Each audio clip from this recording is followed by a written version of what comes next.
So I'm continuing with my read-through of the book Railway Rhymes, edited by Peter Ashley. I put a link to the book in the show notes.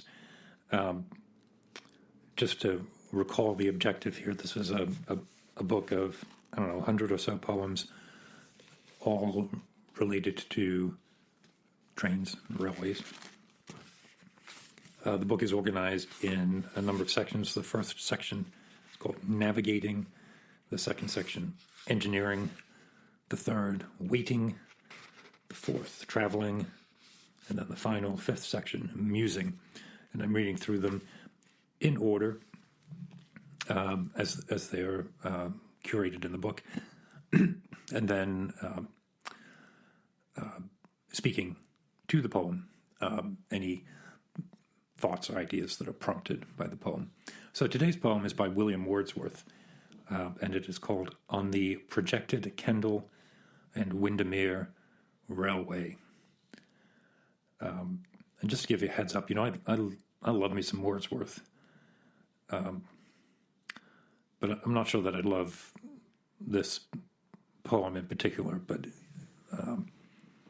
in the interest of being completist in my reading of the collection, I'm going to include all of the poems, even the ones that I don't particularly groove on that much. But, having said that, it is Wordsworth, so it's a sonnet. And here it is. On the projected Kendal and Windermere Railway.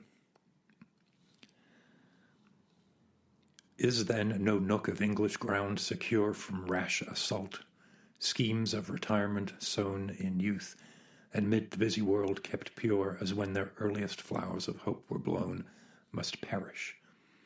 How can they this blight endure?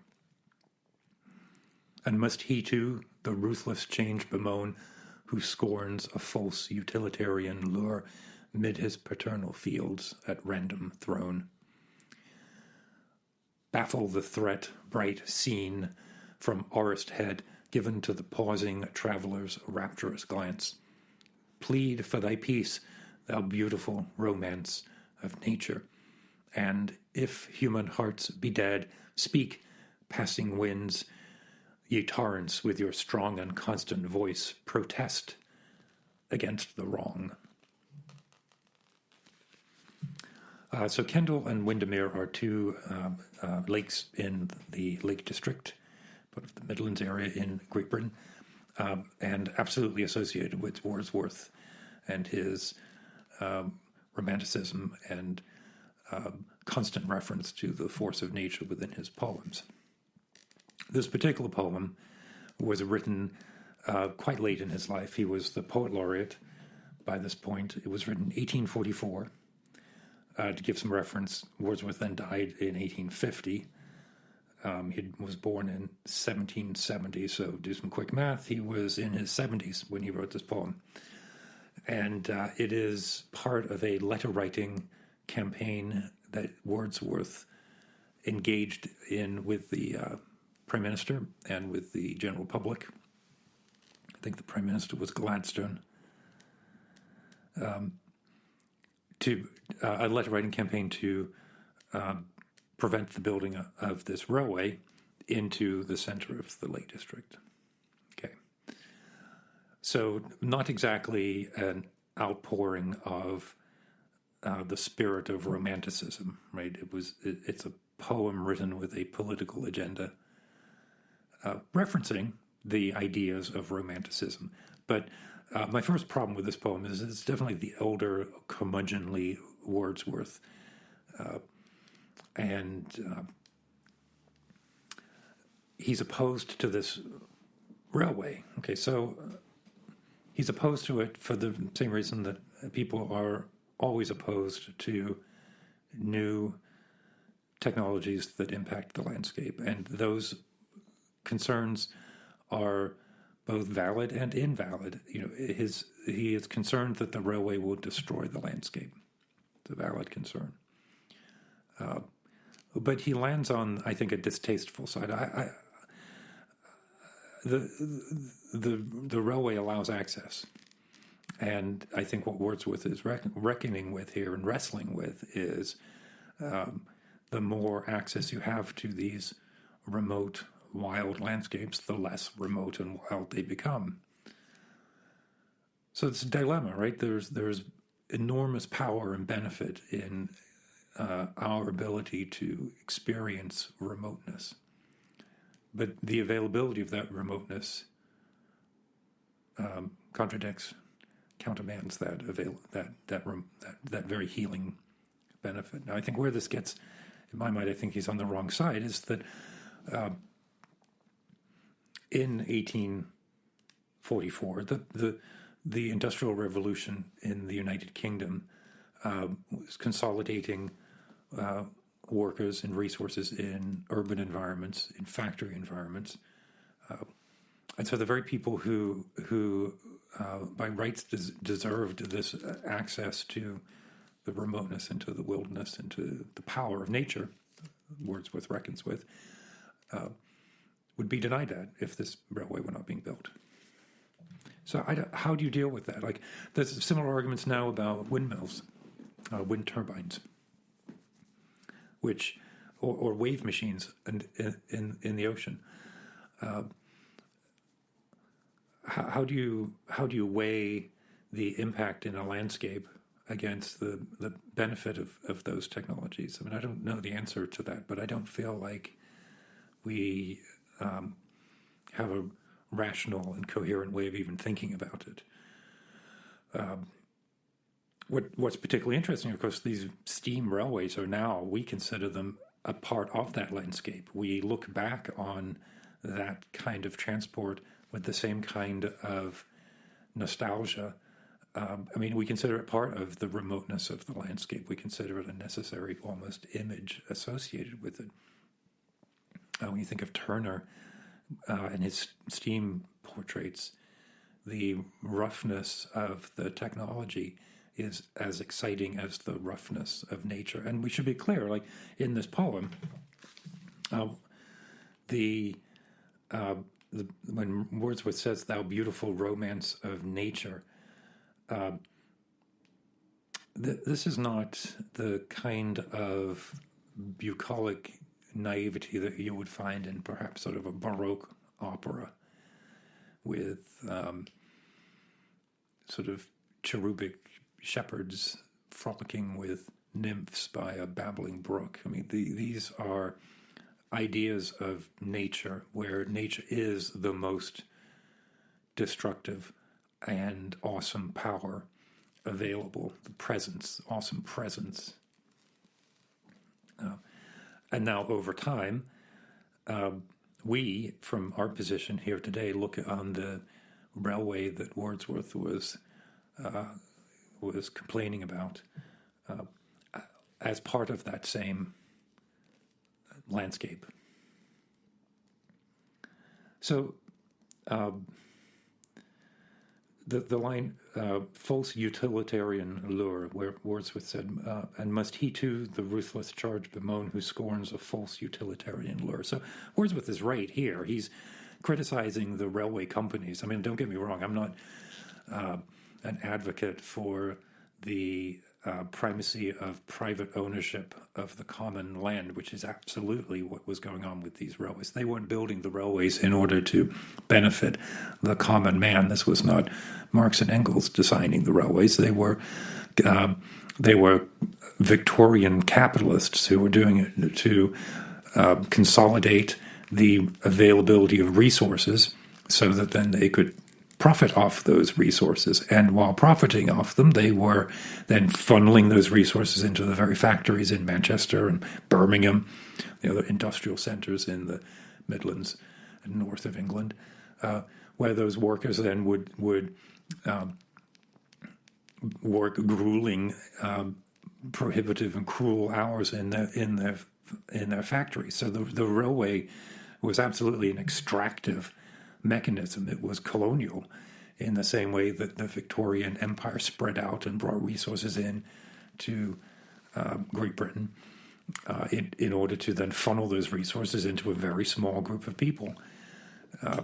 It is the inherent contradiction of capitalism that it is extraordinarily effective at the consolidation of capital but then horrifically ill-suited to equally distribute that wealth. We live in a society today still where, with different mechanics and perhaps a startling overemphasis on derivatives and finance markets, but the accumulation of the common wealth represented by raw resources translated then into profit and wealth for an increasingly, astonishingly small number of people. Where Wordsworth is right in this poem is where he points that out. So there's like three competing vectors in here. There's the absolute right of a human individual to wander freely in the most remote part of the world, assuming that they are physically prepared and they've got the right clothes and a good pair of solid boots. There is then the risk to the landscape if that is if that right is treated inappropriately or overextended, then the landscape suffers, and we need to balance that, and that's difficult, but manageable. Difficult but manageable, but also something we don't do. I mean, just look at pictures of Everest Base Camp as an example of what happens when we all assume that our individual footprint is inconsequential. So those two vectors, and then the underlying force is this extraction of raw materials to fuel the accumulation of capital and the transition of capital into wealth for few individuals. So as I was reading this poem, right, the idea of rambling and of free access is a very ingrained in common law in Britain in a way that it's not so much here in the United States, but landowners in the United Kingdom are required to have public access footpaths. Now, it's a constant battle, particularly with large areas like the Lake District or the Scottish Highlands that have been environmentally brutalized and are now managed either for a small handful of landowners raising sheep, or for the grotesque practice of grouse hunting. It's fucking awful. But the idea of access to the commons, regardless of ownership, is embedded in this poem. And in Romanticism, in the Wordsworthian, in Wordsworth's ideas of the state of mind that's acquired by rambling 20 miles in the Lake District. That requires that you can get there. Right? It's an interesting point to think. When you think of the Lake District or you think of the Scottish Highlands, we think of this sort of open and harsh landscape, rocky, deep lakes, and rugged pathways, stone walls, and of course sheep. But the Lake District and the Scottish Highlands actually should be forests. They have been brutalized by our extractive farming and agricultural mechanisms. In fact, there's a news story. There's a number of articles by a writer called George Monbiot. I read him primarily in The Guardian, although he's an author and a political activist. But he writes about the Lake District and about Great Britain in general as, here's the quote, "Our sheep-wrecked monument to subsidized overgraining and ecological destruction." And he goes on from there to this idea of rewilding, that we talk about planting trees as a common good, but when we do that, what we actually end up with are seedlings that are wrapped in plastic. I mean, we've all seen this, right? It takes decades for them to mature, and then they're considered commercial property. So they are treated with chemicals. They are managed in order to avoid the proliferation of secondary species, which is exactly what you want in a forest, is this layered availability of of plant and animal life. And that if we were to simply stop the sheep from eating everything, within a relatively short period of time, we would see this emergence of these essentially rainforests within the United Kingdom. And the same is true here in the United States, particularly the part of the states where I live in Pennsylvania, where we by rights should have enormous forested areas.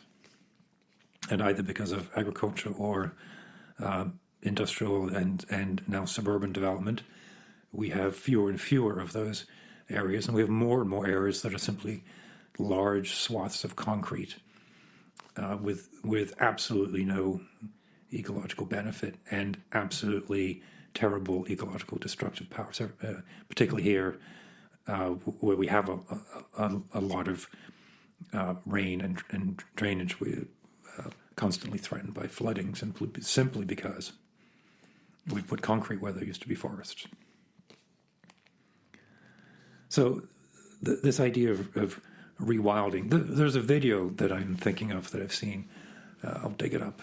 I think it's also with Monbiot. I think he's done two, actually. So the one that I was thinking of is what happened when they reintroduced wolves into Yellowstone National Park. And what surprisingly happened was the rivers became healthier because the wolves controlled the population of animals like elk or deer or other animals that grazed on the plants that grew by the side of the river. And so those plants provided sort of a protective area around the river, around the banks of the river, and without them the river ran harder and faster and straighter. With the plants then growing because they weren't being overgrazed, the course of the river changed. And so fish returned in ways that they hadn't before. It was interesting. I'll dig into it. I think the other video that I'll see if I can find is about whale poop and the importance of feces, whale shit floating in the ocean. But that one I do not remember the details, so I may just be imagining that. So all of that plays into this poem, and Wordsworth absolutely is at the core of our modern conservation movement, right? I mean, his poetry expresses the human spirit as it unfolds and as it emerges when it is scoured by experience with nature. I think just unfortunately, by the time he wrote this poem, he was an old fart having too much port after dinner with the Prime Minister.